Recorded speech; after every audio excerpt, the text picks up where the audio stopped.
UAE మీద Iran చేస్తున్నటువంటి దాడిని నరేంద్ర మోదీ గారు అయితే ఖండించారు. అలాగే ఆ విషయాన్ని కూడా ఎక్స్‌లో పోస్ట్ చేశారు. త్వరితగతిన శాంతిని నెలకొల్పడానికి, పశ్చిమాసియా భద్రత, స్థిరత్వానికి ఆ దేశంతో కలిసి పనిచేయడానికి ఇరు దేశాధినేతలు అంగీకరించాము.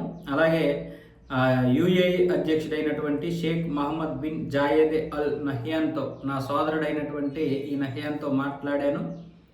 ఇక్కడ శాంతి కోసం, స్థిరత్వం కోసం మేము ప్రయత్నాలు చేస్తున్నాం. యూఏఈ మీద జరిపినటువంటి దాడిని మేము ఖండిస్తున్నాం.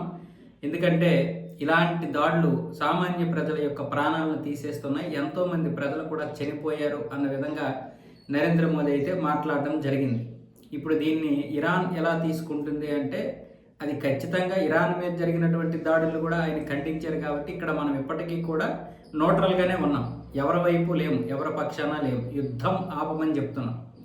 ఇరు దేశాల యొక్క యుద్ధం ఆగాలి, 3 దేశాలు కూర్చొని మాట్లాడుకోవాలి అన్న విధంగా మొదటి నుంచి కూడా భారత్ చెబుతుంది. భారత విదేశాంగ విధానం కూడా అదే చెబుతోంది.